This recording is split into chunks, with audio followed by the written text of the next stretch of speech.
back, man. We are here, guys, to bring you guys a lot of fun. This is going to be the episode you guys have all been waiting for, man.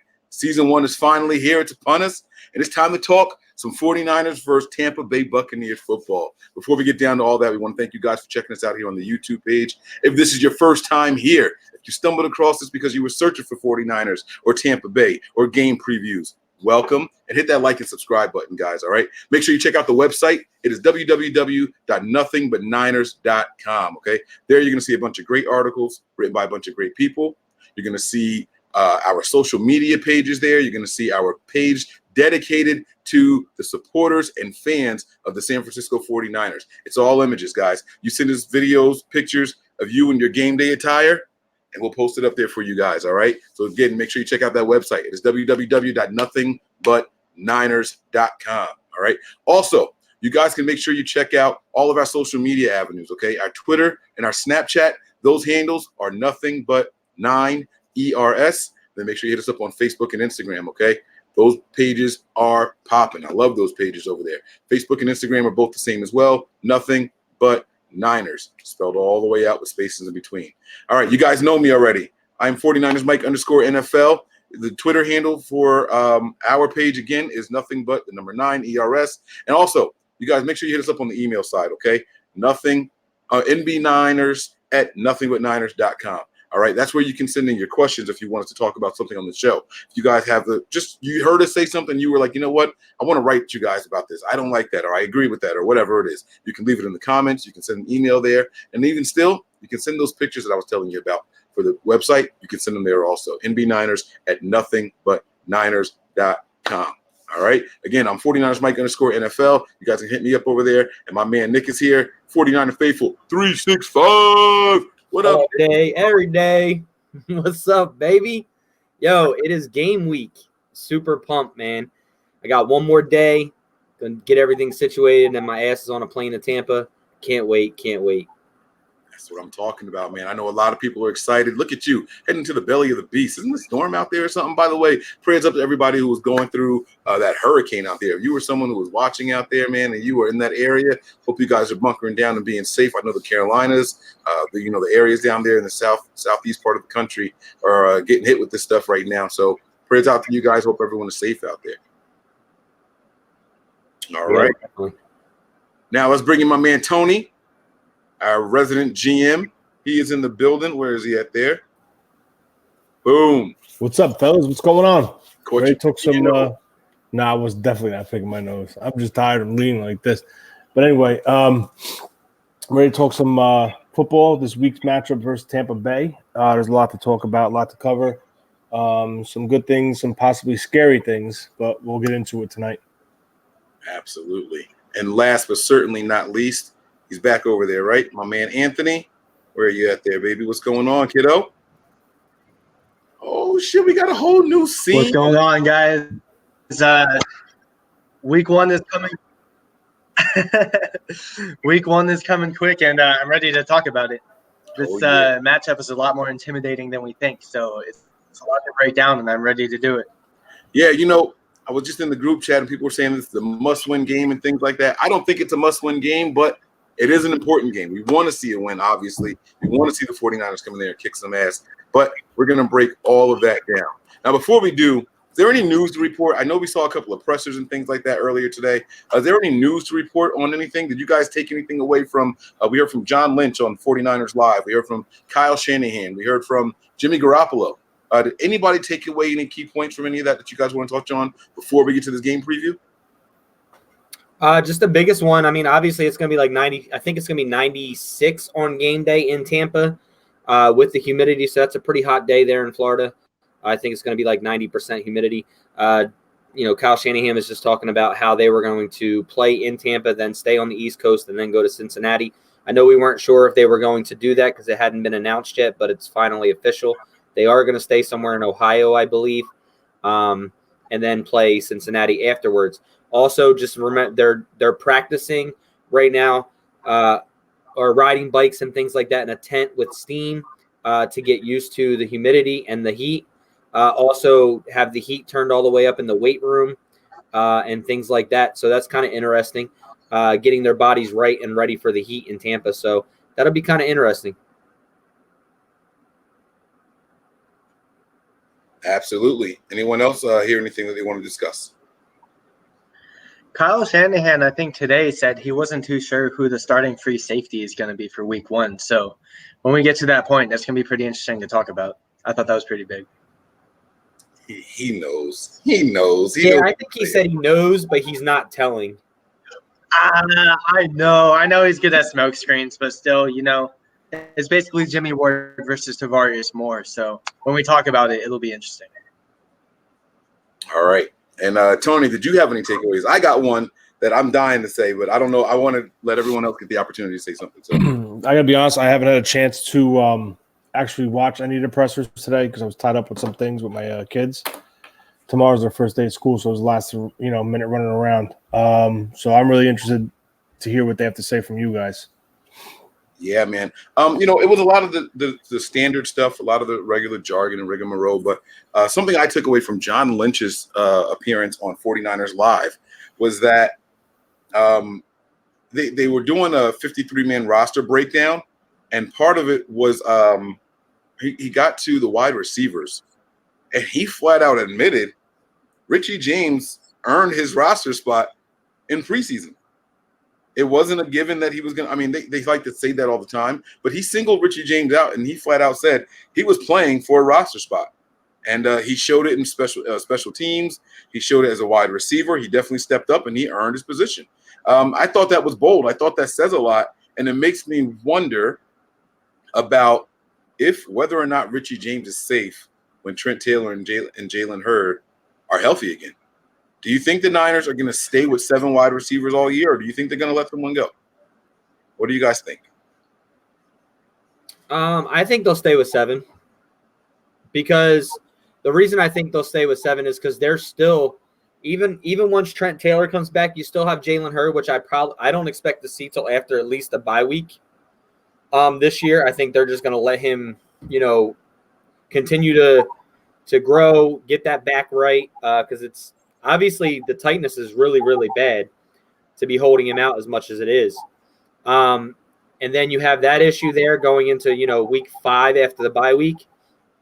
And like you just said, if we cut down more people, that's taking other guys that are still really unknown. Richie James is unknown. What's he's going to do? He obviously had a good preseason that made him make this roster. Jalen Hurd is still injured. You're not really sure. Not that you're going to get rid of Deebo Samuel, but you're still not really sure as how he works into this offense. We're not really sure how he works into this offense yet. We're not, meaning us as fans. Is he going to be out there all the time? Is he going to be out there, simultaneously? Kendrick Bourne. And then you got Goodwin. Who am I forgetting? Dante Pettis, who didn't have a good preseason. So I would still stay with 7. All right. What do you guys think? Anthony and Anthony, Tony and Anthony, Perry and NJ Niner fan 499. I got to agree with Nick. I'm going to roll with 7. And it basically goes like this. What if I told you guys that Kendrick Bourne is the most reliable receiver we have right now? And that goes to show that the depth isn't quite there yet. And I only say that because of how unproven a lot of these guys are. Minus Marquise Goodwin, but I said reliable because he can't stay healthy. And we have yet to see Richie James at his full potential during the regular season. Hurd isn't healthy, and he's never played the snap during the regular season, just like Deebo. And I'm not trying to knock Deebo and what he can be, but we still don't know what he is just yet. So I think it's smart to keep 7 just in case we have some guys that may not be exactly what we think they'll be, or they can't stay healthy, etc. And the previous video, I know I was defending Dante Pettis, but you do have to admit he had a really poor camp. He is regressing, and even though he was listed as the starter in the unofficial depth chart, quote, unofficial, that doesn't mean he's going to play the majority of the snaps at receiver. We could see more Bourne, we could see more James, or if he stays healthy the whole game, we could see Goodwin too. So I would roll a 7. I think it's good to be on the safer side, and once things play out, maybe they go down to 6. But for right now, we got to stick with 7. We just got to see what we have out of all of these guys first. You know what's interesting is that I was ready to blast you just now. You said Richie James, not Richie James. You said Kendrick Bourne is the most reliable. You said, what if I told you Kendrick Bourne is the most reliable wide receiver on the team? And I was like, this guy is crazy. But then I thought about it for a second, and you know what? Your choice of words was great. Kyle Shanahan just said, well, I heard it from John Lynch in the 49ers Live that Kyle Shanahan said that Kendrick Bourne has the most reliable hands on the team. Think about that for a second. We kill him specifically for his drops, and Kyle Shanahan says he has the most reliable hands on the team. I don't know what that meant. Maybe he meant strong as hands because he was like a. I don't recall him saying reliable. I remember him saying he has one of the stronger hands on the team. Oh, maybe he said stronger hand. Okay, all right. I don't remember him saying reliable. No, you hope he didn't say reliable. No, he didn't. I know he did before say that Kendrick Bourne is one of the ones with stronger hands. And when he was saying stronger hands, he means goes up and gets the football, isn't afraid of contact going up and getting the football, as in stronger hands, not just physically strong hands. Another shot at Pettis. Another shot at Dante. It's all right, though. We're going to see my man bounce back. It's going to be all right. It's going to be all right. All right, let's bring Tony back in here. I want to get his opinion on it really quick. He's over there. Normally it's me with those issues, but it's Tony tonight. Tony, man, your thoughts. Do the 49ers stick with 7 wide receivers when Trent Taylor and Hurd return, or do they let go of someone like Richie James, who apparently made it by the hairs on his chin? No, I think they stick with 7. We had this conversation when it comes to the final 53 cut down that you don't want to put James on the market because he will get claimed. Like Taylor, we don't know how long Taylor's going to be. Now, Jalen Hurd went from day to day to week. So now you don't know what the hell's going on with his injury. So, with that being said, I think they do stick with 7, and that's that. And they just roll with 7. And if they got to make a roster move, it's going to be one of those tight ends. Absolutely. All right, guys. So I think that's enough of the recent news and things like that. Unless there's something that you guys something else you guys want to discuss, you let me know. But if not, with no further ado, it's preview time, fellas.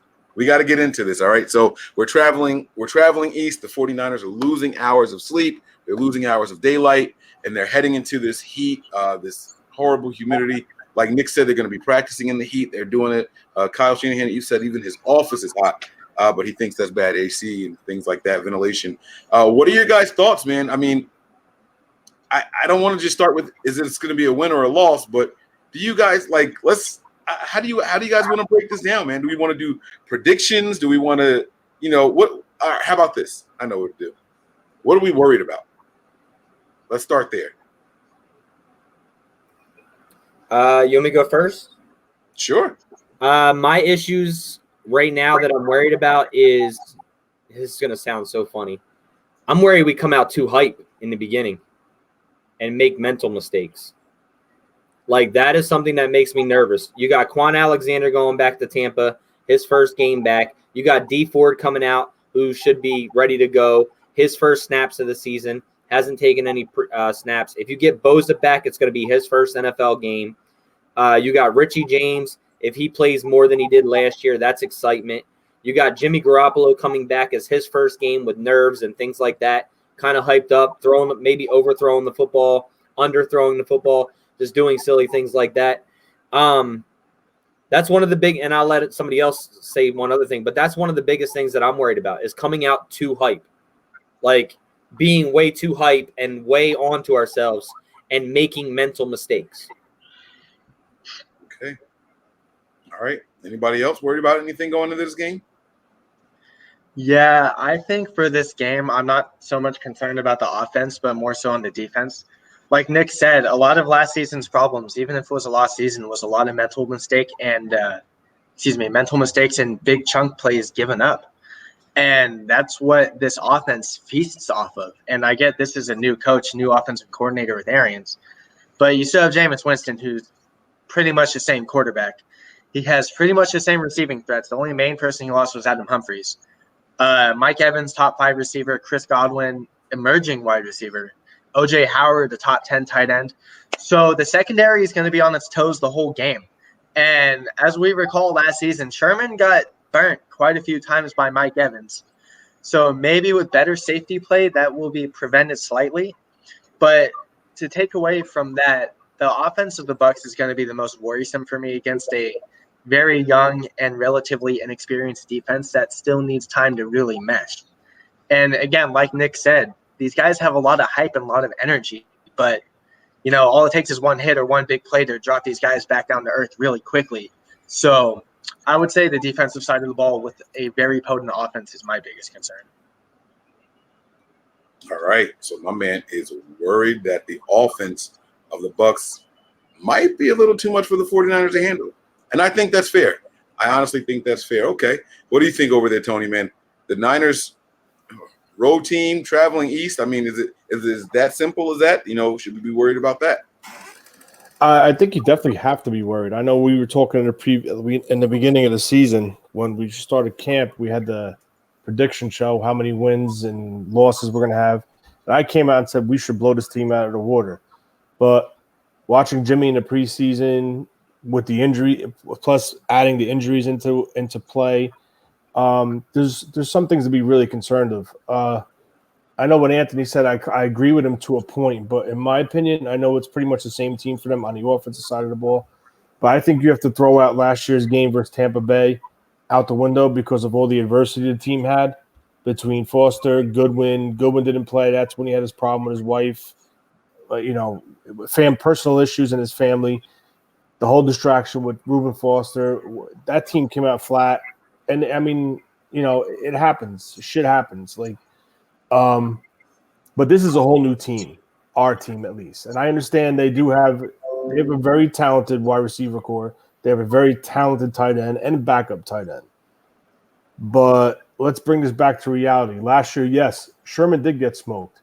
And yes, Witherspoon didn't have the best game. That's right. We have a pass rush right now. We invested a lot of money in either free agency trades and draft picks to address our pass rush.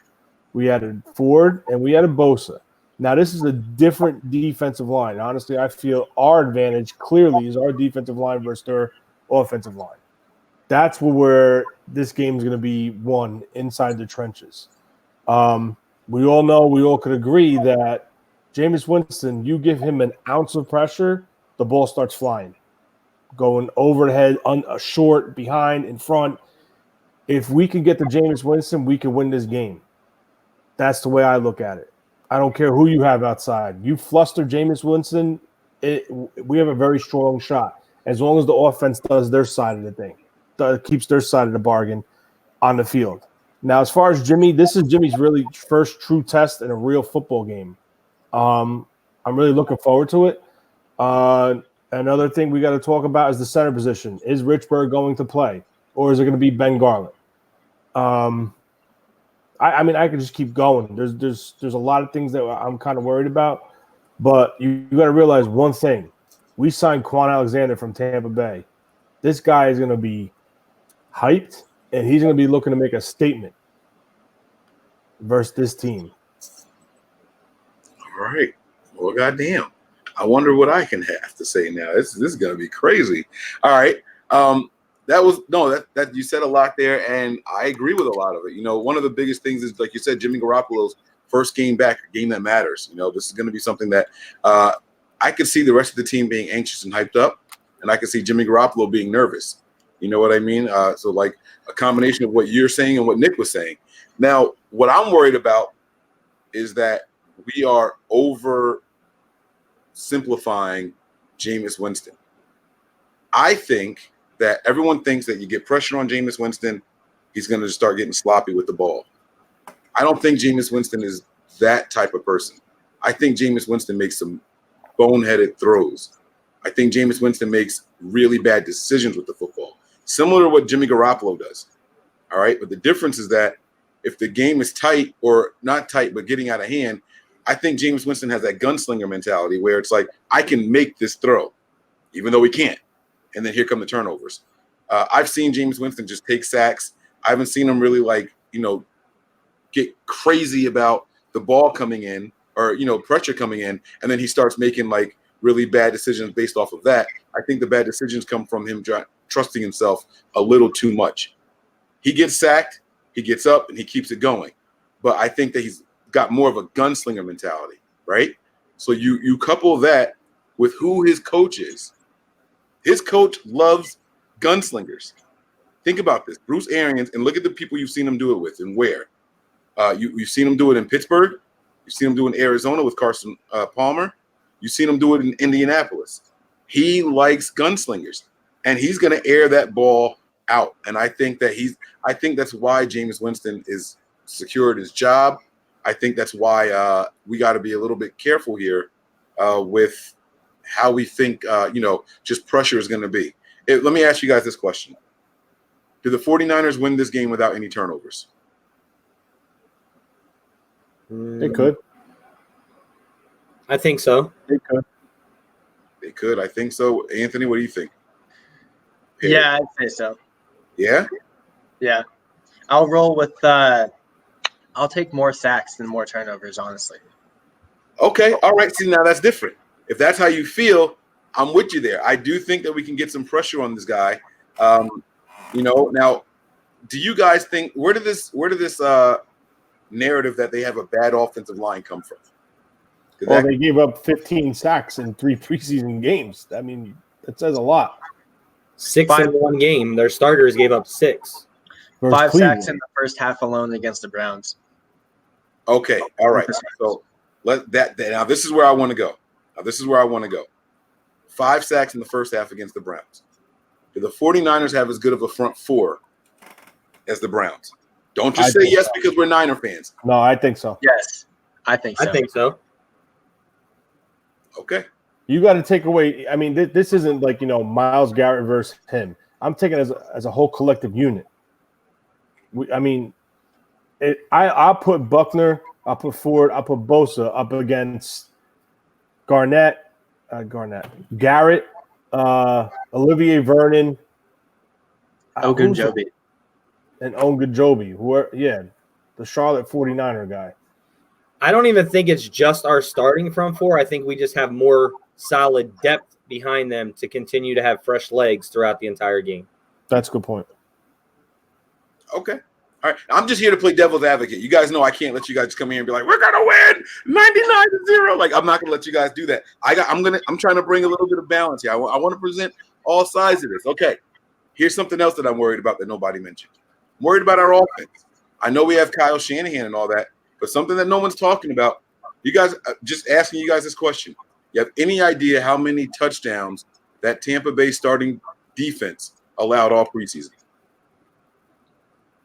No, I don't follow him like that. I think it was 5. I'm going to guess 3. 0. That Tampa Bay starting defense didn't allow a single touchdown all season, all preseason. Not one. No one's talking about that. Like, we get, and I'm not saying like you guys, but we get all wrapped up in our little, 49ers, that we don't stop to think about the opponent that we're going against. That Tampa Bay defense looked pretty good.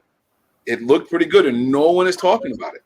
We think about, the people that they lost, JPP, my guy McCoy, and we think that's it. You know what I'm saying? But they picked up some players also. You know what I mean? They picked up Sue.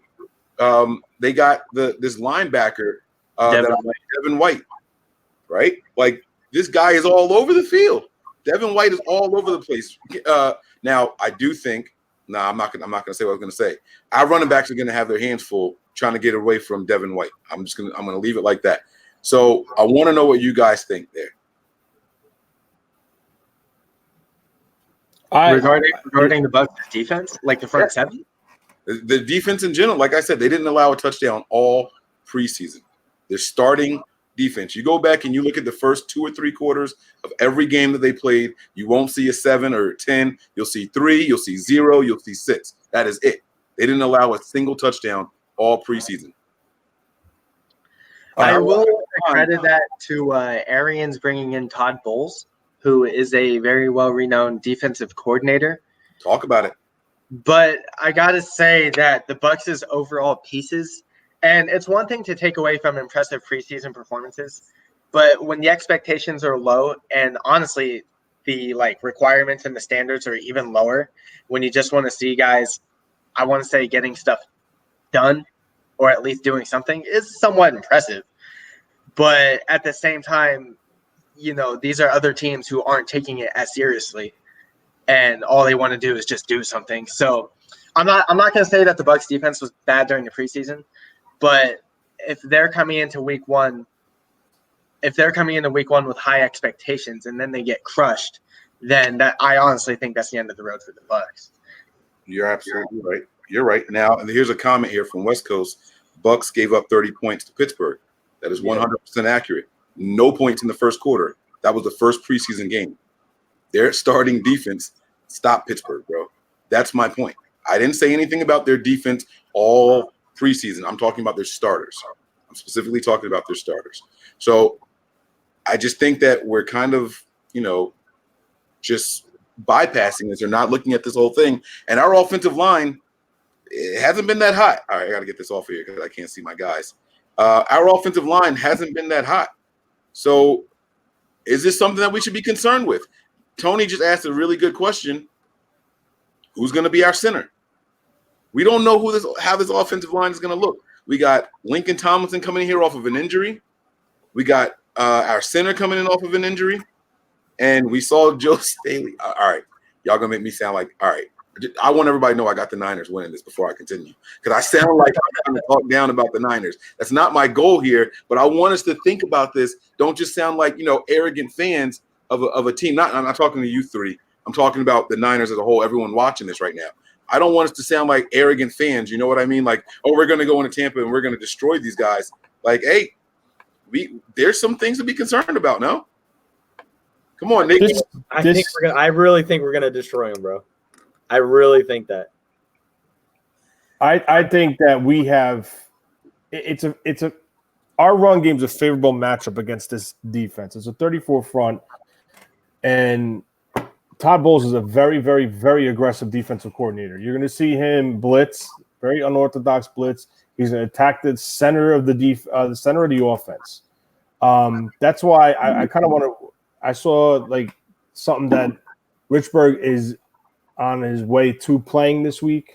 He's doing everything he needs. He looks good. I think the center is going to be important because he's going to have a guy head up on him in the 34 front. He's going to be covered with a nose tackle. I don't know if it's Sue or it's what's that guy's name? Vita Vea. My God, I loved him. He came out of Utah, right? He hasn't even played in the preseason, though, I don't think. Washington. Loved him.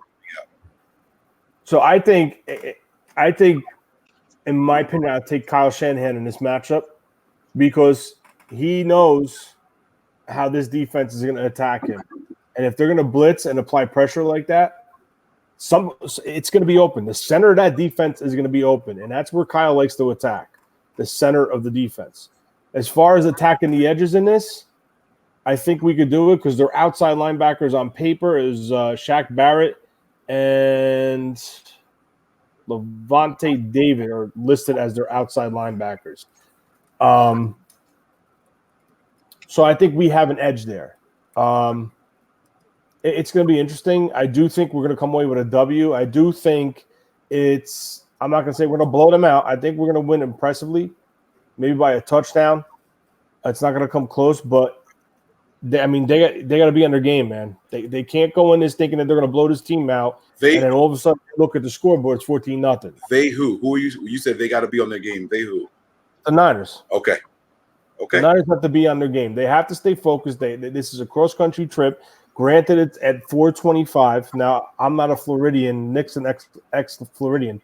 How is the weather at 4:25 in the afternoon in Tampa? It's going to be 95 degrees. It's still hot that time? Yeah, it's going to be 95 degrees. It's going to probably be 80 at 8 o'clock in the morning. So they are going to have a heat issue. Oh, yeah.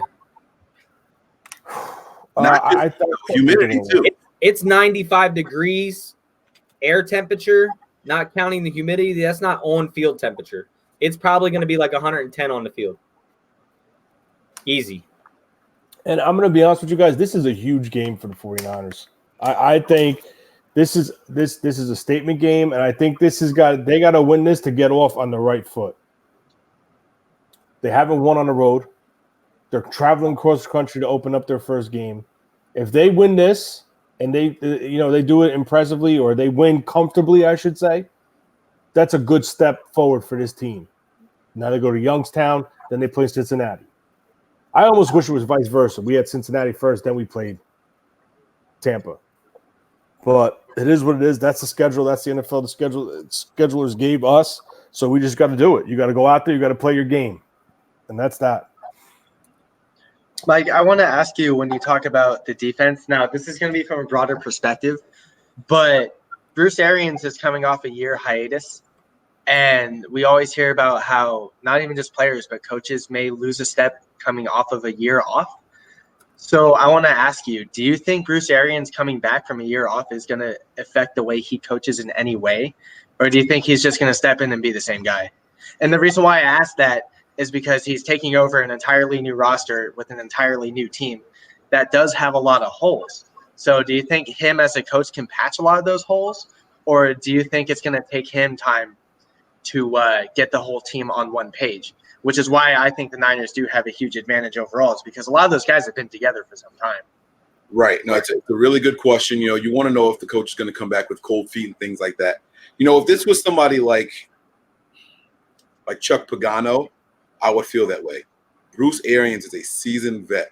More importantly, with time to sit back and choose where he wants to go, he's ready. He knows that roster. He knew that roster before he accepted that position. He knew what he wanted in the draft and so on and so forth. Bruce, he's not the one that's going to be caught slipping. Do I think he's going to come back the same way? No. I do think that he's going to come back just as good, though. He might even come back better. Like I said, you get to sit back, you get to look at all the different teams, you get to pick. He chose to come out of retirement. This wasn't something that he was forced to do. This is something that he wanted to do. He picked this team for a reason. I don't think it's a coincidence that you go after the team that for the last, 2 or 3 years, they've had one of the highest scoring offenses in the league. I don't think he chose that by happenstance. You know what I mean? That he goes out and he gets his guy, Todd Bowles.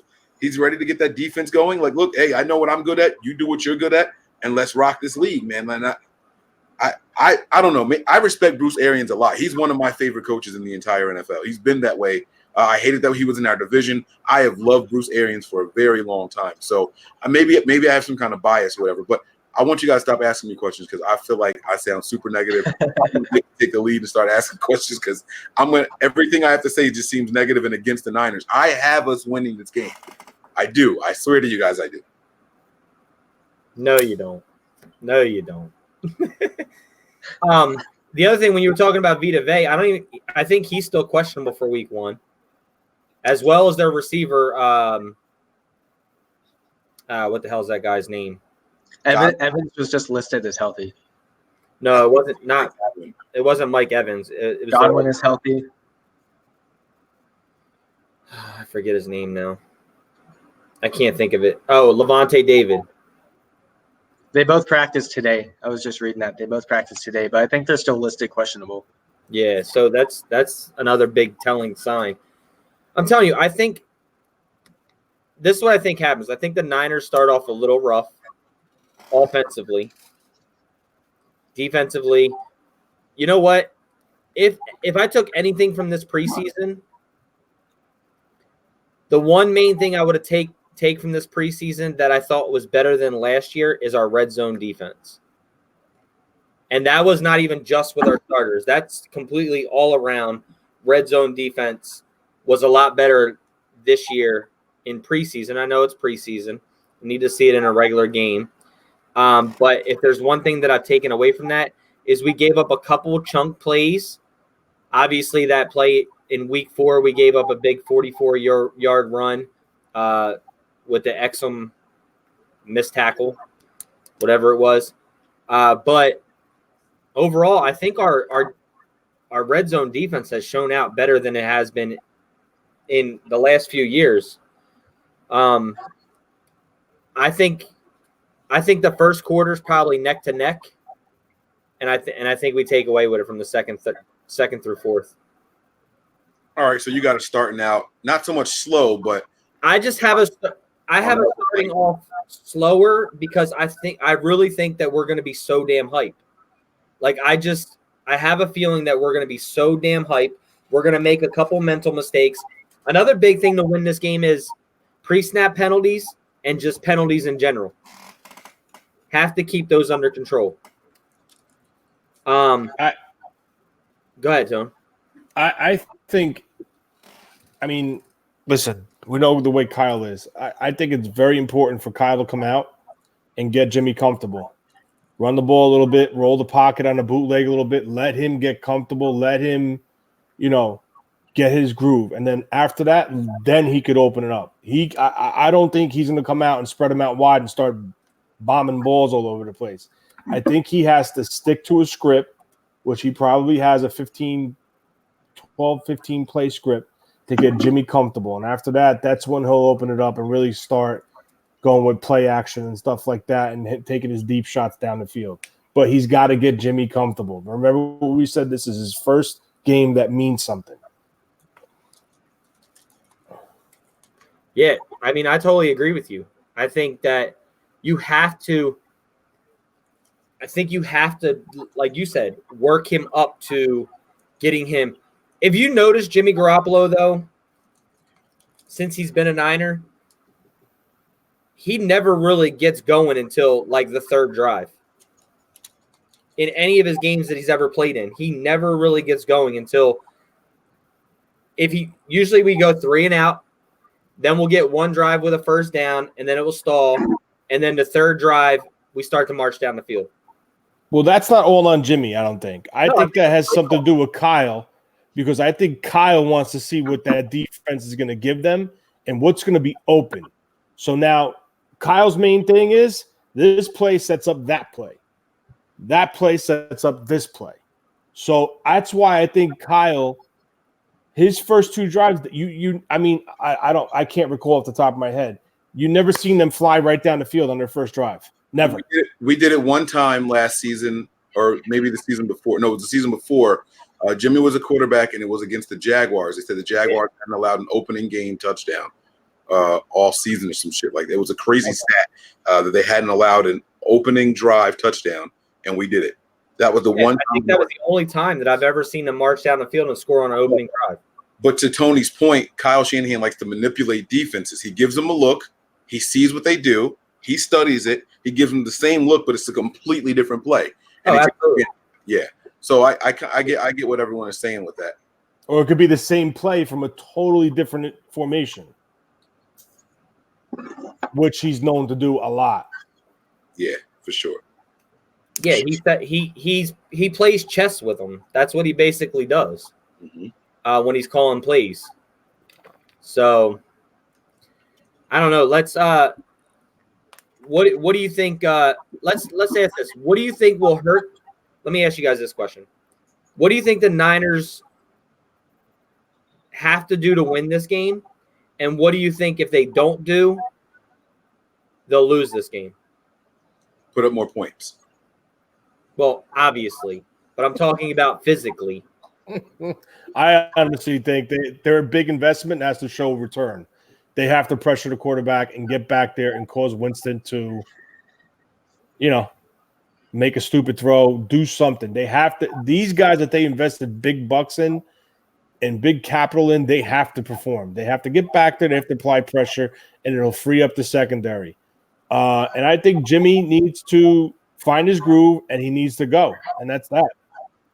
We need him healthy for 16 games, and he needs to show it. He showed it his first season in 5 games. He showed he has it. The ACL happened. Oh, well, you could tear your ACL walking up a stair right now. But shit happens. You got to see it. They got to stay healthy. And most importantly, this pass rush has to step up. And that's that. And, one more thing. The back end of the defense, the secondary. I think with the addition of Joe Woods, it's more simplified with changing the coverage or lining up. So I think it's going to be a lot different this year than it was in that game last year where they got smoked. All right. I think the one big thing we have to do And I think there's a lot of points to go off of this, but I got to roll with the offense. I want to see points on every drive, or at least putting pressure on the defense on every drive. And, last season, I love seeing Robbie Gould be successful, but God, I was so tired of seeing field goals all the time. I really want to see this team complete drives. I really want to see this team finish drives, even if that means going 14 plays, 90 yards, and finishing with a field goal. I don't like the field goals, but I want to really see this team push the ball up the field. One of the underrated things I always felt about this team is that I felt like the team could really move the ball if the offense is a lot more up-tempo. Maybe no one's really noticed that as much as I have, but when the team is really moving the ball, especially within 2 minutes, I feel like Garoppolo or even Mullins can just get that ball off quick and get those quick hitters off and really get something going. So I would say continuity on offense is the biggest key because Tampa Bay Bucs defense isn't great, but a lot of defenses can be saved with good defensive coordinators, and that's what Todd Bowles is. So if we can put pressure on that defense and really get things moving and constantly keep things going, then I can see that being the big reason why we can come out of this game with a W. And as for the one thing we can't let happen is we got to limit the chunk plays. Again, I know this is a different offense with a different head coach, but a lot of the reason why we got killed on defense was because of chunk plays. One thing that Tampa Bay feasted off of a lot last season was chunk plays. And a lot of that came off of Chris Godwin, Adam Humphries, even though he's gone, O.J. Howard, and, of course, Mike Evans. So I would say being able to limit those mental breakdowns, being able to limit those mistakes, really keeping the ball away from big 40, 50-yard chunk plays is going to be the biggest key for the defense specifically. Because the biggest thing this offseason was adding playmakers. D Ford, Quan Alexander, drafting playmakers, things of that nature are exactly what this team lacked last season. And now that we have it, now we need to see it be executed. But it all starts with limiting mental mistakes. So those are my two biggest takeaways. Limit big chunks and continuity on offense. He said big chunks. Sorry, childish Mike there. I'm gonna go with two different things here. First downs. I think we have to be effective and efficient on first downs. I know a lot of the times people say that third downs are the key, but I think that if you want to go up against a defensive mind like Todd Bowles, you have to keep your team in the position, or they can throw or run to keep his defense honest, and that has to happen on first downs. Not so much third down efficiency is always going to be important. Please don't mistake anything I'm saying for that. But first downs in particular, we have to make sure that we are in second and manageable. We have to have 4+ yard gains every first down. We can't get behind on the sticks. Todd Bowles will send the house at you if you are in 2nd and 9. You know what I mean? 2nd and long, period.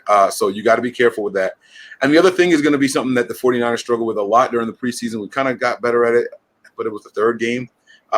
It's penalties. Penalties are going to be something that the team we've struggled with it, throughout Shanahan's entire time here, honestly. We got more veterans. Well, I feel like we have more veteran presence. I won't say we got more veterans, but we have more veteran presence here now, and this team has to stay disciplined. We can't beat ourselves against this team. We can't. And so, as long as we don't fall into the traps of, this is going to be an easy win and we got this or whatever, and we stay ahead of the sticks on first downs, and we are disciplined so that way we're not, hurting ourselves, we should be okay. We have a I would say more than a good shot, but we have a great chance at winning this game. Hope that answers that question for you, other than, more points. Yeah, it definitely does answer your question more than points. I agree with Anthony. I think we got to score more efficiently with red zones, other than coming away with 3 points, because, like Tony said, Tampa Bay is a big chunk play team, and they're going to get those big plays here and there. But if you're already up by a couple touchdowns, that one touchdown doesn't hurt you. If you're up by a touchdown or two, it doesn't hurt you. Obviously gives them 7 points instead of 3. I think, like you said, Mike, I agree with you that the penalties is going to be big for us. and the pressure. I mean, this game is really going to come down to pressure, not even just sacks. Like, I mean, not even just interceptions or just pressures, but we got to get to Jameis Winston. We have to. Here's the thing. When we played them, we gave up a lot. What, two? I think the Sherman one, and who was the second one? There was another big chunk play last season. I think they were both to Sherman. Were they both on Sherman? All right. There was no pressure last year. So we added this to our roster, and even if we don't get home, even if we don't get there to get the sack on every play, which we're not, still the pressure is going to be there, and it's not going to let them long deep plays develop. You understand what I'm saying? Because we all know Bruce Arians loves the downfield, loves to attack downfield. He loves it. He did it in Arizona. He did it with the Colts. He loves attacking downfield. But now he's not going to be able to sit back there and just look. All right, it's open, and then just launch it. He's going to be – we have to make him uncomfortable. And if we're successful at doing that, even if we don't sack him, if we could do that, I don't care who the quarterback is. That offense is not going to click because Bruce Arians likes deep shots, and the time is not going to be there to let that receiver come open. Bada bada bang. All right, so in all my negative talk and everything that I said, there are a lot of positives that I have over here, and Tony just hinted at one of them. Nick, I don't want to cut you off. I didn't know if you had anything else that you wanted to follow up with, so I'm not going to, concede the floor back to you, but I do have some positive things that I want to say, and Tony just reminded me of one of them. Speaking about Sherman, like I said, me and Tony said this to you the other night. I'm not as worried about a Sherman as I am with Akello. Like, I'm really not. Akello worries me more than Sherman because of how much he plays off the line of scrimmage. And that's going to be 8 yards if Winston gets the ball out. You know what I mean? That's going to be easily anywhere from 5 to 8 yards a catch if Winston just does a 3-step drop and the pressure's coming and just gets it to him. Until Akello starts to play up, that has me worried a little bit. Because that's a get rid of the football. That's not even like wait for the pressure. That's just quick and get rid of the football. I have a question about Woods. Is he the type of guy to line up his players and let them play, Tony? Or if any of you guys know, his DBs in particular, or does he match? Like that's their number one guy. Go get him. Yeah, in New York, his only good cornerback was Trumaine Johnson, who didn't even play that well, and he only matched up against the best receivers. And I mean, in the AFC East, that's not really a much receiver competition. But yeah, do we think? Wait, I'm talking about Woods, not Bowles. Oh, I'm sorry. I'm talking about our DB coach. I can't remember. I can't remember Tim Harris, Talib. Like I feel like I can't remember if they just stayed to one side or if they did that's my guy, that's your guy type of thing. Chris Harris was primarily a slot corner in Denver, so I think he was negated to slot guys. But as for Aqib Talib, I think he was matching up against the best receivers. He was, right? Do we see something like that this year? Do we see Richard Sherman moving around, or whoever they feel is the number one corner? No, I think Sherman will stick to one side of the field, but I do think this is between two players, that Akello Witherspoon and Jason Verrett. I think, is Verrett playing week 1? If he's good to go and they trust him, I wouldn't be surprised if he split snaps with Verrett. And we do know what Verrett is, albeit how far away he is removed from playing a professional game because of injuries. But at the same time, Spoon isn't exactly our next best option. And the cornerback room is open entirely. I mean, like, we could see Verrett and Spoon get the same amount of snaps. We could see DJ Reed and Spoon. We could even see Emmanuel Mosley get a lot of significant snaps. So I honestly wouldn't trust Sherman moving around. But at the same time, if the corner play is really that bad, I think the team is forced to move Sherman primarily against Evans or primarily against Godwin, whatever the situation calls for. Okay. All right. I was just wondering how that's going to work out throughout this game. So on to my positives about the 49ers, right? And Anthony and Tony, Nick, you both talked about this. We got to get home. We got to get some pressure on Jameis Winston, right? One thing Bruce Arians loves to do is the 5 and even 7-step drops. Hopefully, he can't get away with that against us on Sunday. If these guys are coming off the edge the way that they're supposed to, we should be able to come in there, put some pressure on these guys, and keep them away from setting up those big plays. We got to hope that wide – this is where the wide 9 really comes in for the guys doing the 5 and 7-step drops.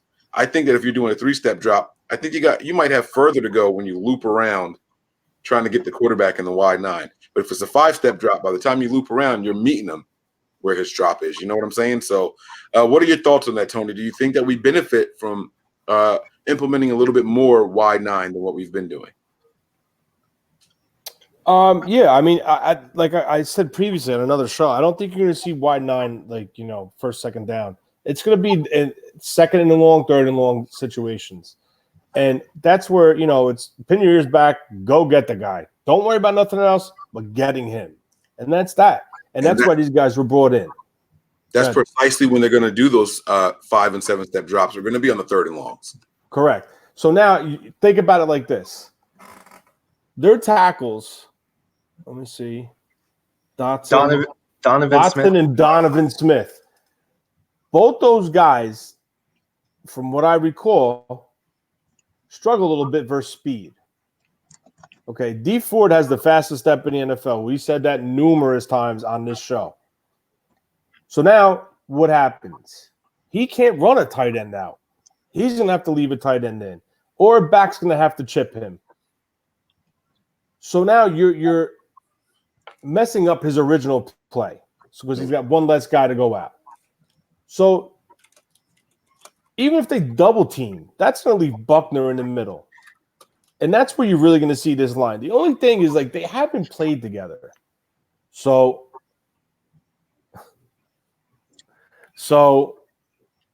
that's that. Yeah. We got to talk about the continuity. Come on. All right, let's get there. The topic.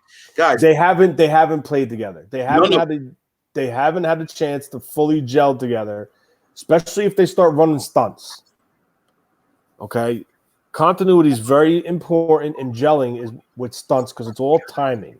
That's exactly. If it's a tight end stunt or it's an end tackle stunt, you know damn well how he's going to stunt and when you got to peel and go around. That's repetition. Now, granted, we're not in Santa Clara.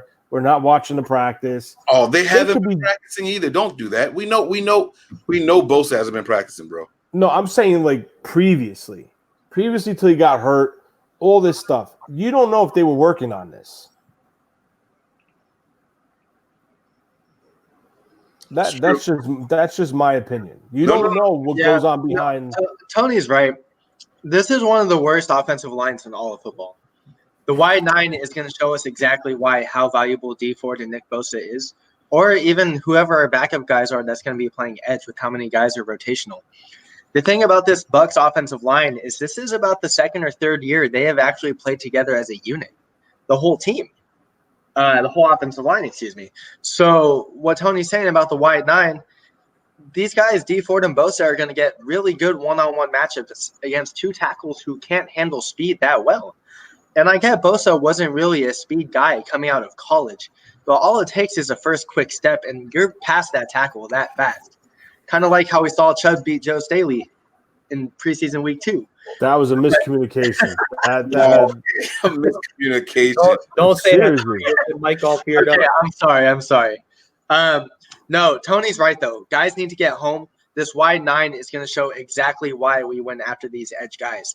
And this unit is somewhat gelled well, but even then, when you can't perform with good chemistry, that really shows how bad your offensive line is. And I'm talking about the Bucs. So it's not that it's an underrated point, but I think it's a really big thing to consider how important it is to see these guys get home and actually get sacks. There was a lot of times last season where I felt like we were getting good amounts of pressure, We had guys like Blair and Marsh and even Buckner. And Buckner had a career year in terms of sacks. But we saw how much pressure these guys got and couldn't hit home, and look what would happen. You give time against a poor secondary like ours, and chunk plays happen and big plays happen. So it's going to be key for these guys to hit home and really get the job done. And that's why the wide 9 is going to be as important as it is, especially with our edge guys. I'm with you, bro. I'm with you, man. And, you know, I know we're talking about Ford's first step in his speed and things like that, not knowing Bosa's speed, but Bosa had one of the better 40s and 10-yard splits at his position. You even heard D Ford say how impressed him, DeForest Buckner all said how impressed they were with Bosa's first step. Even Joe Staley said that he was really super quick off the line. And I look, both these guys to me are professionals. I mean, D Ford is a professional. He knows what he's going to do. He knows how to complement, you know, other moves with other moves. I'm not worried about him. I'm not worried about Nick Bosa coming in. To those two guys, I'm not really worried about continuity of playing because just pin your ears back and go. Like, pin your ears back and go. Now you're going to see it. We're coming, baby. We're coming. Let's talk about some more positive things, though, man. Because, like, I feel like if anybody were to go back and watch this again, I even saw a comment. I'm an undercover Bucks fan. That's not true at all. I just like to know what I'm getting into before I start talking shit about, you know, a team or something like that. You know what I mean? But yeah, so we got a lot of stuff going on that teams haven't seen. Just like we're saying we haven't seen Bosa and Ford on the field, neither have they. No one in the NFL has. We could have all kinds of stuff worked out and, like Tony said, worked up and ready to be unleashed and everything and let go of. And then the other side of that is we have no idea how Kyle Shanahan is going to use these weapons. I think Deebo Samuel is going to be the most impressive wide receiver this team has early on, maybe even as early as this game. Deebo Samuel is going to be great. I mean, great. If you guys got him in fantasy, hold on to him. Nick, make me a trade. If you guys got him in fantasy, he is going to be great. I'm telling you guys. Deebo, he can do a lot of things with Richie James. I mean, a lot of these guys are super diverse. Even Kendrick Bourne can be put in the slot if necessary. This team is going to be a lot of fun. We're going to throw a lot of combination of things at people that no one has ever seen. And you know why he's going to do all that? Because it's going to make them study a lot more going forward. It's going to be a lot of fun. So, yeah, I like that. Just to touch on your Deebo comment, I think the first time they go three wide receiver set, I think Deebo's on the field. I really do. It's interesting. Just purposely what he showed in the preseason. Yeah. That jet sweep. It's not even just Deebo either. It's honestly Richie James too, because his growth and his progression from year 1 to year 2 has been huge. And we're seeing a time where I would honestly see Richie James play outside as much as he might play in the slot. And depending on however they use Richie James, that's fine. But seeing how this guy is progressing, how this guy is growing as a wide receiver is huge. And I think he's just as important of a piece to the puzzle as is Deebo, as is Bourne, as is Pettis, and so on. We've seen a lot of comparisons about how Richie James is getting comped to when Kyle had Taylor Gabriel in Atlanta. And honestly, I think James could be a lot better than what Gabriel is. I think James could arguably finish as one of our top reception leaders on this team. That's how confident I am in this guy. This guy is really stepping up to the game and really stepping up to be the next level. And he's really showing that he wants snaps. He wants to take away snaps from guys like Pettis and guys like Bourne. And when he's healthy, even guys like Trent Taylor. So Richie James, I wouldn't be surprised if even in year 2, he has a huge breakout season. It even could be just as good, if not better than Deebo. That's how much confidence I have in this guy. And that's how much he's really stepping up to the plate. I'm excited about it, man. It's going to be a lot of fun. All right, guys. So let's get to some bold predictions. All right. Now, I have this article coming out with 5 bold predictions about the 49ers. I know what they are already. If you guys want me to tell you what they are, I can tell you them here, but I won't explain. If you want to know my reasoning for them, you have to check out the article. Or I can just try to ask you guys, and you guys give me some of your bold predictions for the game. So they can be good predictions, they can be bad predictions. But what do you guys think? How do you see this game playing out? Break it down for me, fellas. Don't all go at once. Tony? How do I see it playing out? I see Kyle coming out. First of all, if we win the toss, I hope he defers to the second half. That's number one. That's me. I love getting the ball in the second half. I think he comes out like we talked about previously. He's gonna, stay basic, stay vanilla, see what the defense is doing, and he's gonna make his adjustments. I think maybe 1 or 2 drives, it's gonna be very basic, and then you're gonna see him open it up. I think you're gonna see a lot of the running game for Tampa Bay. I think Tampa Bay is going to try to run the ball down our throats with the wide when we're in the wide 9, if we're in the wide 9 early on. I think Kyle also is going to want to get the running game going to set up his play action. Because remember, one thing sets up another in Kyle's offense. I think we win this game. I think the defense is going to be aggressive. And just off topic for 1 minute, the addition of Quan Alexander to this team has paid huge dividends now. Not even after week 1, not even in the season. It's playing it's huge dividends now because this defense has a swagger to it. Fred Warner and Quan Alexander, every practice, anytime you watch any practice highlights, they're jumping around, screaming, getting everybody riled up. This defense has a swagger to it, and I like it. And not only it was Sherman trying to put a swagger to this defense, but now you got these two on the same page. So this defense is going to have a chip on their shoulder. They're going to play with swag, and I think it's going to help them take that next step into a top or a lot better defense than we were previously. Yeah. I think the special teams is going to be huge. I cannot wait to see Wisnowski start pinning Tampa Bay back with their backs against the goal, in the end zone. We drafted this guy in the 4th round. I got faith in him. You're going to see what he's made of. You're going to see it. It's really going to put pressure on Bruce. Do you know who Tampa Bay's punter is? Sure we Bradley do. Pinion. Which means we're going to be starting from the 25 a whole lot. Because he's not pinning the inside the 10. That's not with me. And if he tries to, my man Richie James gonna be going ham. All right. Damn, you forgot about DJ Reed. Oh, you think Reed's gonna be back there doing the returns? I don't know who it is, but you can't leave out DJ Reed, man. Hell yeah, that's true. It's true. Very, very true. All right, man. Give me something, man. Swallow that popcorn, baby. Let me know what you think is gonna happen. Give me a bold prediction or 2 for this game, man.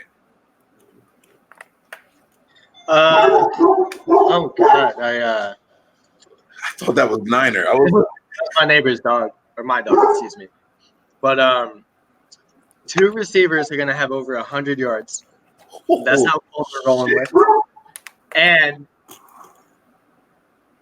this isn't a knock on Jimmy G, but I think we're gonna have more defensive touchdowns than offensive touchdowns.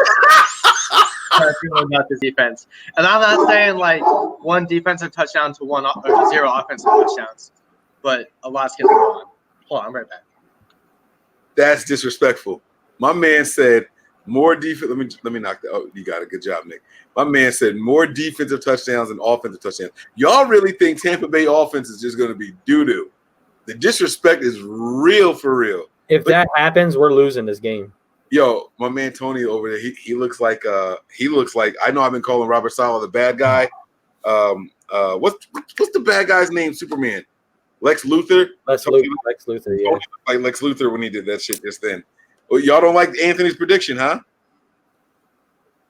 Listen, if that happens, really doesn't put up points against this defense, against the secondary, there's something wrong.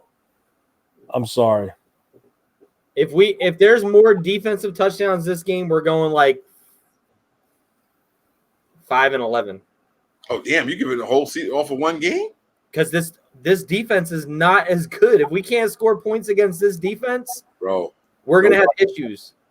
All right. I just tried to tell you how good this defense was in the preseason. Listen, it's not that the defense is not good. The way Bowles plays, he doesn't have what he had in Tampa Bay. What? He doesn't have the talent that not Tampa Bay in Arizona. Oh, I thought okay. I the Jets, man. When he was the defensive coordinator in Arizona, he doesn't have that. He doesn't have a Patrick Peterson. He doesn't have a Calais Campbell. He doesn't have those, top tier players. So I'm just wondering, is if this defense, what? You don't think that Sue, Vita Vea, and God damn it, why am I blanking? What's the other defensive lineman? Sue, Vita Vea. There's only 3 of them. There's 3 down linemen. Yeah, I can't think of his name, but they're a good 3. They're a good 3. Anyway, go ahead. I'm sorry. I forgot what I was saying. I just think I think Todd Bowles has to. He's an aggressive play caller, but he has to realize that if he's over aggressive, Kyle's going to call him out on it on every opportunity. That's just my opinion, because he when he sends people, he sends the house. No, you're right. If you send the house, someone is open. You're right. No, you're absolutely right. The thing is, can Jimmy Garoppolo take advantage of it? And that is something that I do think plays into our advantage, honestly.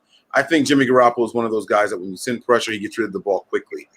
Him and Nick Mullins do that way better than the guy whose name I won't say. But, yeah, so I do agree with you on that one.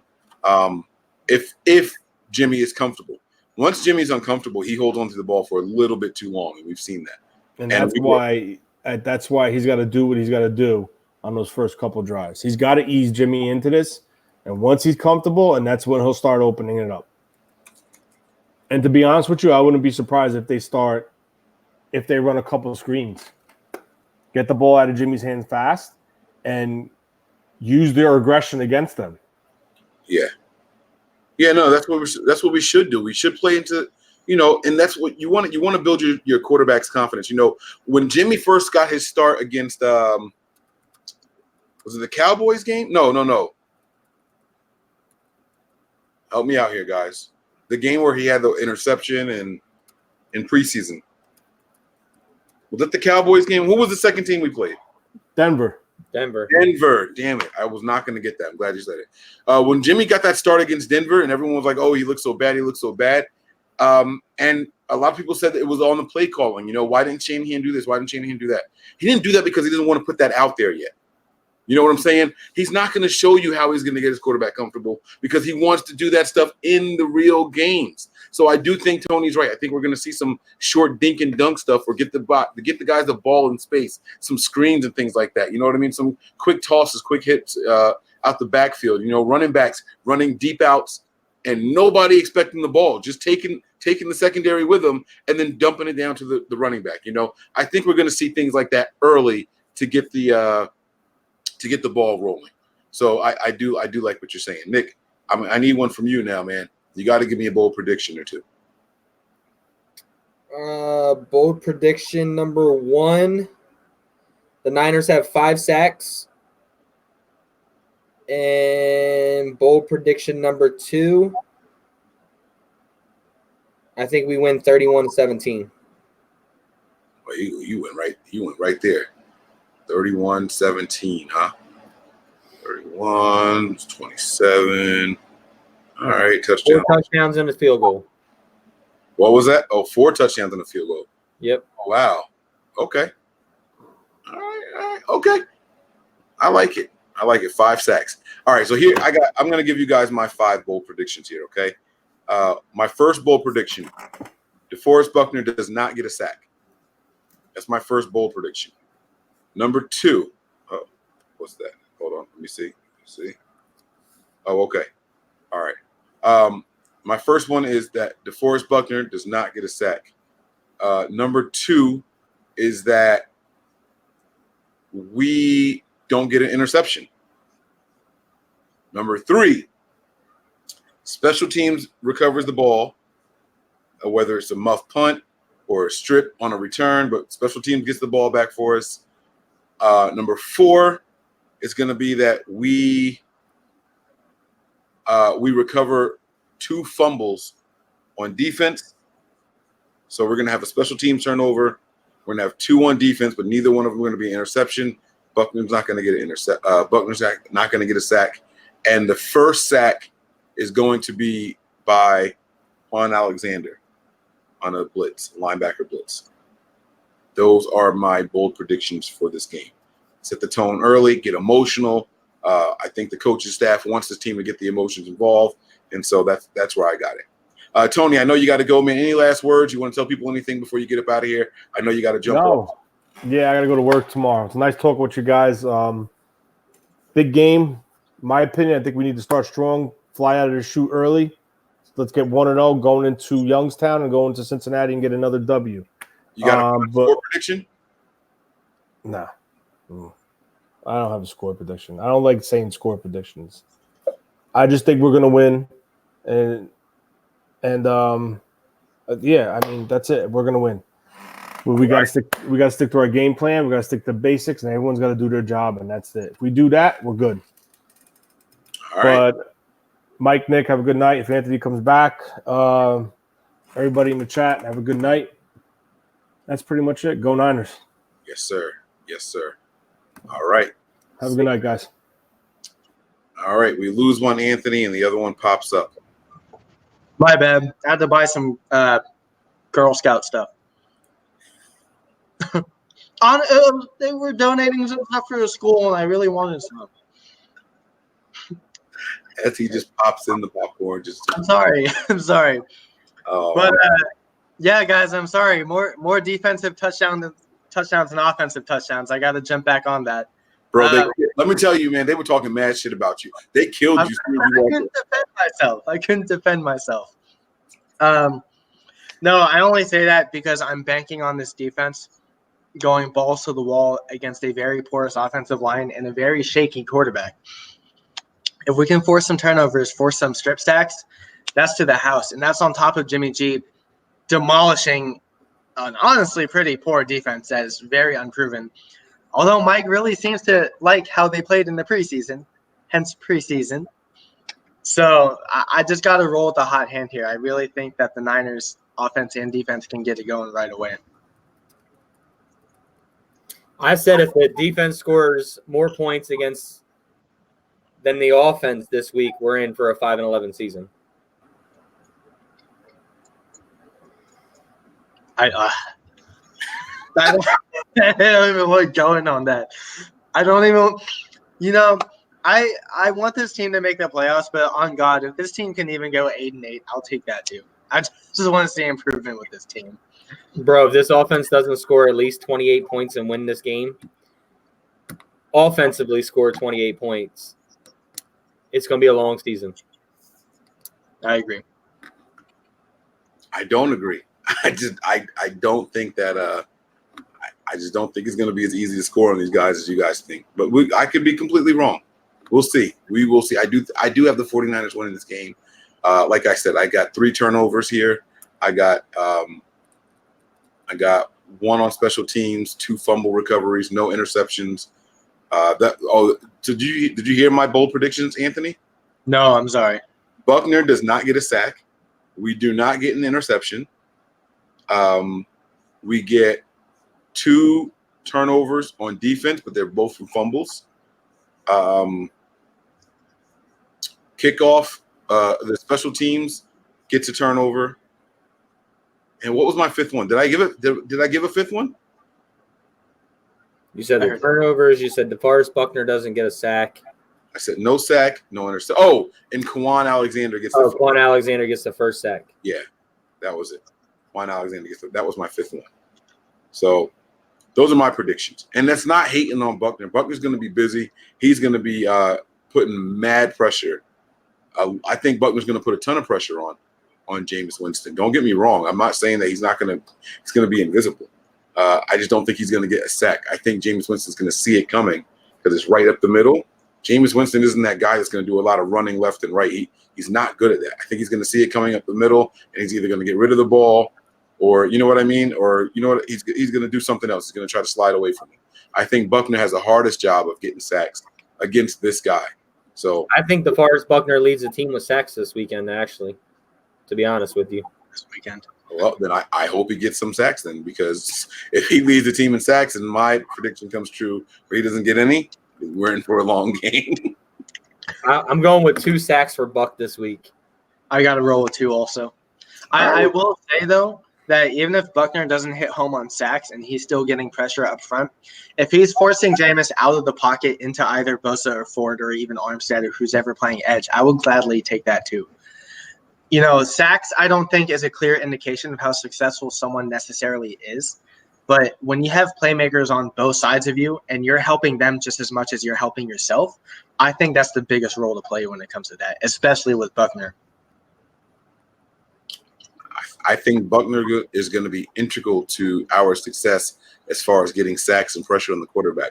I just, like I said, coming right up the middle, I just don't think he's the guy to do it this week. This week in particular. It's about the matchup. So I could be wrong. We will see what happens, guys. We will see what happens. I got us in the game. I don't care who's wrong as long as we get the sacks.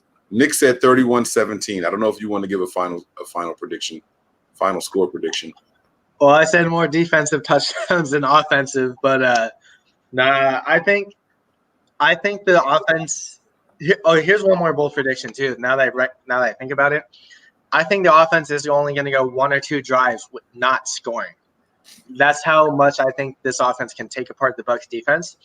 With that being said, the defense is going to score more. You better start Robbie Gould in fantasy football, y'all. He's got the defense scoring 3 touchdowns, the offense scoring field goals. See those 2 drives when they don't score is after the defense has scored on every possession for us. So I mean, that's what I got to roll with. Yo, this guy got the game like 50-9.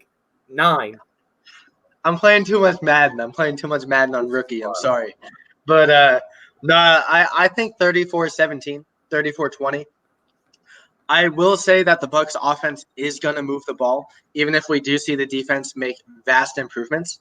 You can't knock the Bucs offense because they are a very good and very potent offense. Even if they're not ready and even if they step back with Bruce Arians, they still have all the guys to get the job done.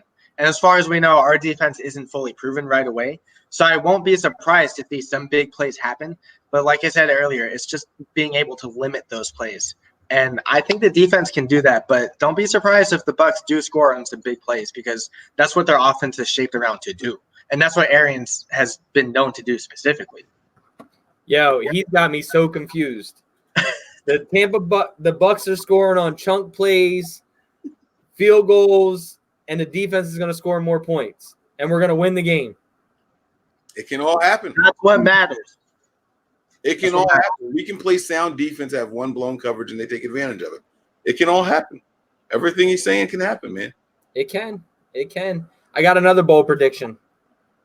Jimmy Ward stays healthy and gets an interception. You said, the interception part is new. But you did say that he was going to be healthy all 16, so. I did. That was bold as funk. I have a bold prediction with Jimmy Ward this year. He's going to fall out and stay healthy. For somebody who doesn't want to use my bookie, that is a hell of a bet that you made there, buddy.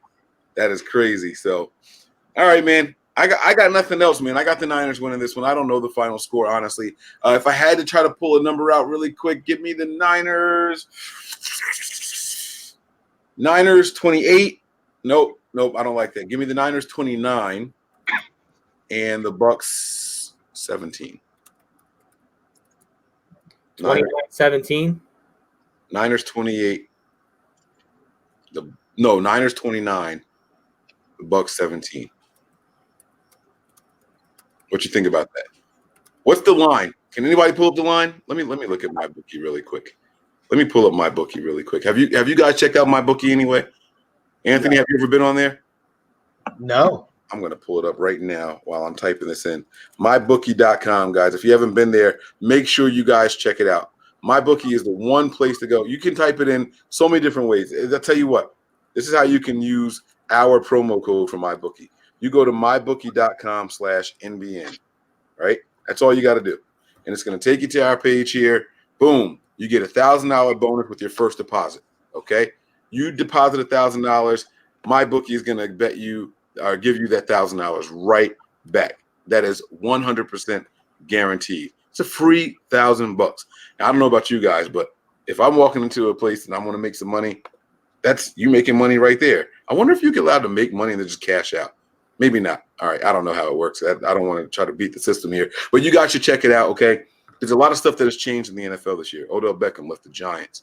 He is now with the Browns. Okay. Le'Veon Bell left the Steelers. He's now with the Jets. I mean, stuff like that is happening all over the place. Antonio Brown left the Steelers. He's now with the freaking bum behind Raiders. For now. Huh? I said for now. Yeah, people are all over the place, right? But one thing that has remained true is mybookie.com. They are still going to be your number one source for in-game betting. Guys, you can be in the middle of watching a game and you can have a gut feeling, oh, I think this is going to happen soon. You can log in, use the promo code NBN for Nothing But Niners, and you can go ahead and place a bet on it right there. You don't even have to watch the game. I know a lot of people who got into football because of fantasy football, right? They have a section for fantasy football. If you got a gut feeling that your guy is going to have a hell of a game, you can go in there and say, you know what? Dante Pettis is going to put up 20 points this game. Boom. You can go in there and you can make a bet on that, and they'll pay you. It's very, very simple. MyBookie.com. You can put in the promo code NBN, or you can log in MyBookie.com/NBN, and you're going to get the same exact benefits there, guys. They will match your first deposit up to $1,000. So $3,000. You go in there, you lay the bet, and then boom. I don't know if they have a line on Jimmy Ward staying healthy for all 16 games, but if they do, I want to make sure that Nick takes that bet. Nick, you've got to take that bet, okay? So I'm going to look it up. I'm going to see if it's in there. If they have that, man, my bookie is the man. That is the place to be for real, for real. They have college. They have NFL. They have MLB, NBA. You can watch it. You can bet on it. Actually, I don't know if they have college. I shouldn't have said that. I don't know if that's legal. But you guys should check that out, mybookie.com. Use the promo code NBN, and you're going to get all your fun stuff right there in one place. Yeah. Any questions? Any comments? Any concerns? Bang, dab on them, baby. That's what I'm talking about. Now, back to what I was talking about with this line, Tampa Bay, and then the 49ers, the betting line. Let's see what it is right here. Here we go. Here are the odds. Dun, dun, dun, dun, dun, dun, dun. As of this moment, this magic moment. Don't start talking on my screen, bro. Don't do it. Wait. No way that's right. Niners are probably underdogs by like 7. No, believe it or not. All right, so the home team gets 3 points just for being home, +3. Right now, the Niners are 1-point dogs, which means that if we were at home, we would be +4. They got us winning. They have us winning right now, guys. This is great. This is awesome. Let's go Niners, huh? Even Vegas knows. Even Vegas knows the deal, man. This is it right here, man. You guys can't stop us. Can't stop us. We're coming, baby. We're coming. Like Christmas in December. We coming, baby. It's gonna happen. Let me get this my bookie thing off of here because I don't want people thinking that we're promoting them all game long. Listen, guys, man. Niners are 1 point. That's it. I can't believe it's only 1 point, man. What's the over-under? 50.5. There you go. 50.5.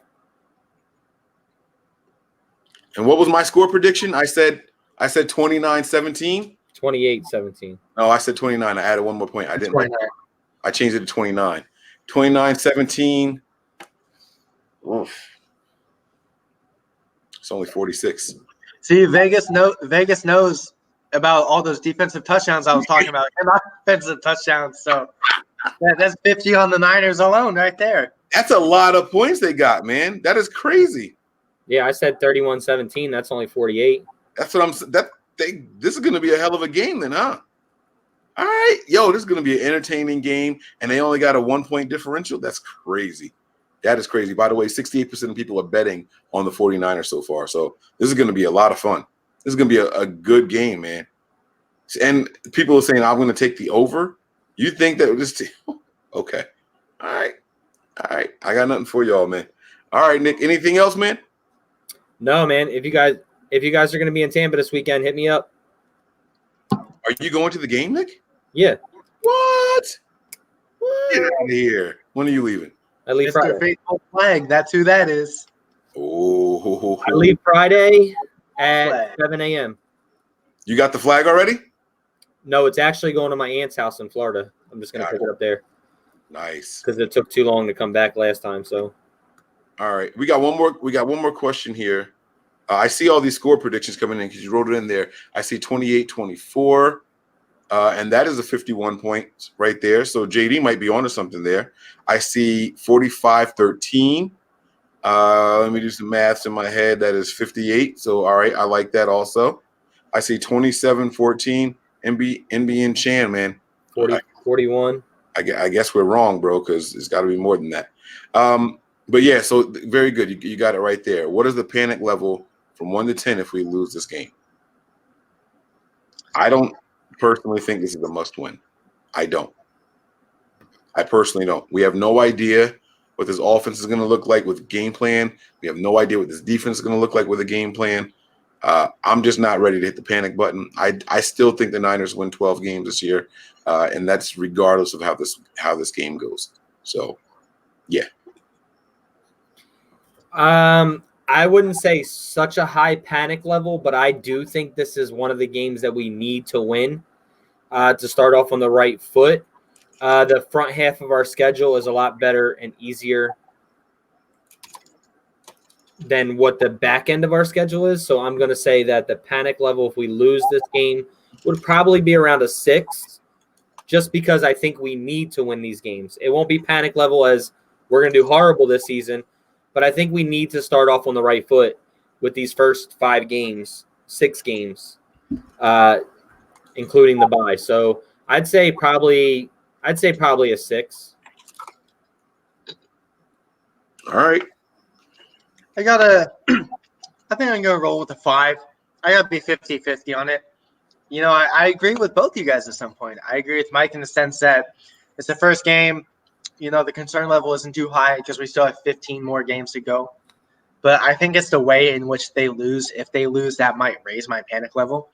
But then I also agree with Nick too, because this first game is the tone-setting game. They need to show us, and they need to show themselves and everyone that they mean business, that they mean that they're the hot boys, that they can get the job done, and that what we saw from Jimmy G and what we saw from a lot of these starting guys isn't just a flash in the pan, but it's the real deal.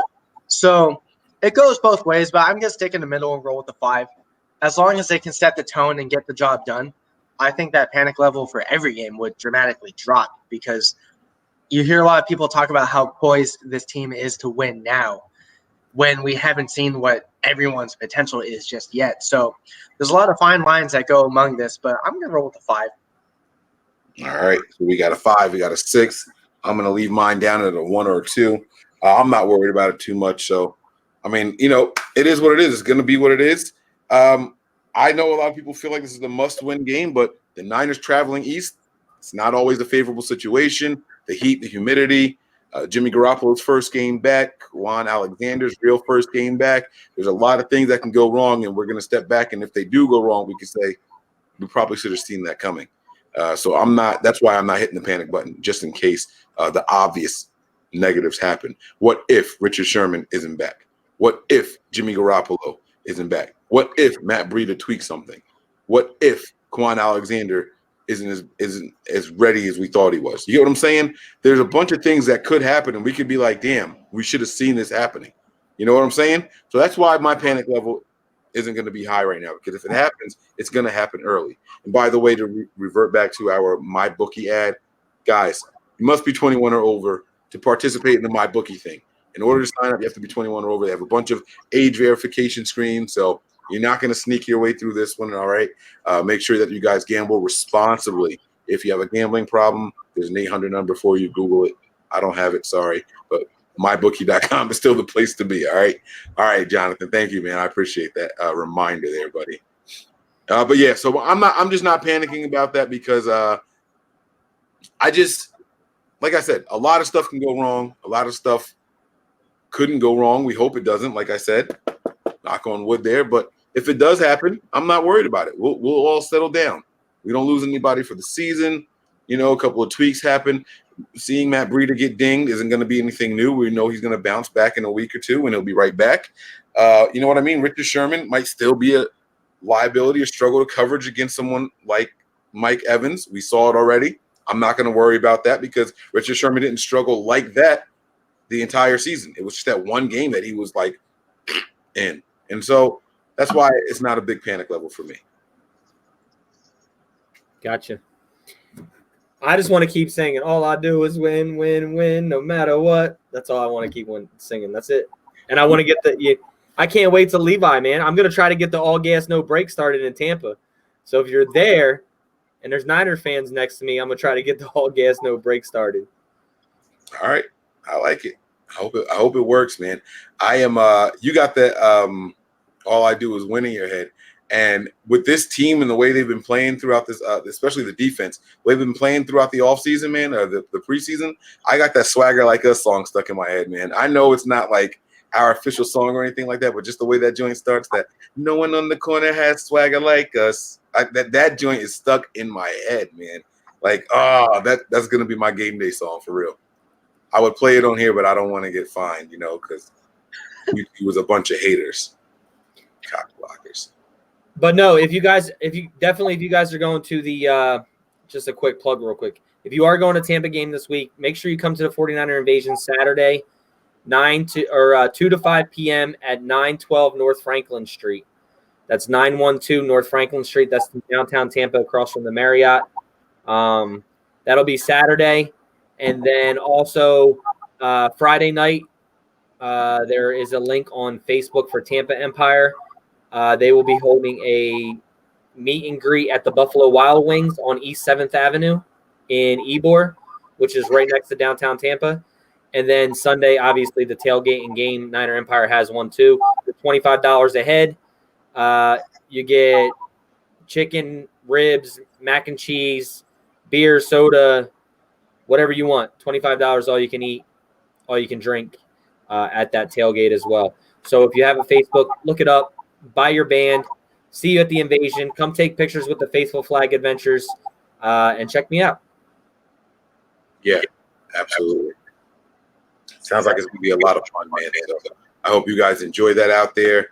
I will be at a 49ers season opening party out here in Jersey, getting right. I'm going to have my whole squad with me. The whole family is going to be out here. And hopefully I'm allowed to smoke my cigar, my victory cigar afterwards. I'm going to be out there killing it, man.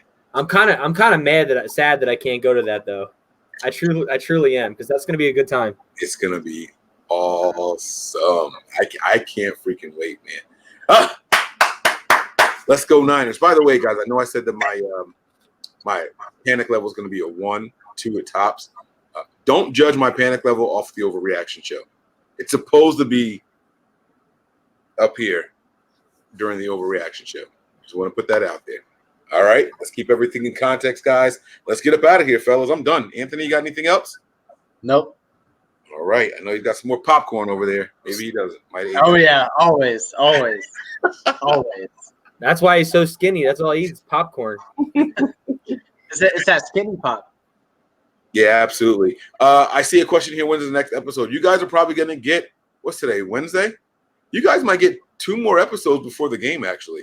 I'm gonna try to sneak in the Knicks phone. You guys remember that iPhone hack that they had where if like they FaceTime you and they hang up and then you can activate their phone? I'm gonna try to sneak in the Knicks phone while he's out there, especially during the tailgate experience. I'm gonna try to get him to pop on here so you guys can see what the tailgate is like. Maybe grab a Tampa Bay Buccaneers fan, and I'm gonna talk some smack and see if I can get him to fight with Nick. No, I'm kidding. I won't make him fight, but I do want to try to talk some smack. We do the behind enemy lines, things like that. So we'll see how it goes. So probably 2 more shows before then, if everything goes well, but at least 1 more for sure. And then the overreaction show. I just don't have dates on it also. I'm probably gonna do a little blog video too of the whole trip, and I'll put it together and we'll post it on our channel as well. Bang. There you go, guys. So there's a lot of NBN content coming for you guys. Make sure you guys are subscribed. Check us out. Hit that like and subscribe button here on the YouTube page. You don't want to miss a thing. You must turn on your notifications so you guys know when we do impromptu videos such as this one. All right, you guys got a little bit of a heads up tonight when we did it. So make sure you guys check us out, okay? Make sure you hit that like and subscribe button here. Also, make sure you check out the website. It is www.nothingbutniners.com. It's going to be everything that we do for you guys. The videos, the podcast, the articles, the fan page, and more. More stuff to come. Make sure you guys check out that website. You might want to bookmark it, okay? Also, hit us up on our social media platforms. Our Twitter and our Snapchat are nothing but the number 9 ERS. So make sure you're giving us a follow over there on those, okay? And then also, last but not least, make sure you give us a follow on our Instagram and our Facebook. It is Nothing But Niners, spelled all the way out. I am 49ers Mike _NFL. My man Anthony is Perry _49ers, and Nick is 49er Faithful 365 all day, every day. And we're up out of here. Prepare for glory. Anticipate pain. Always remain faithful. We out of here. No one on the corner has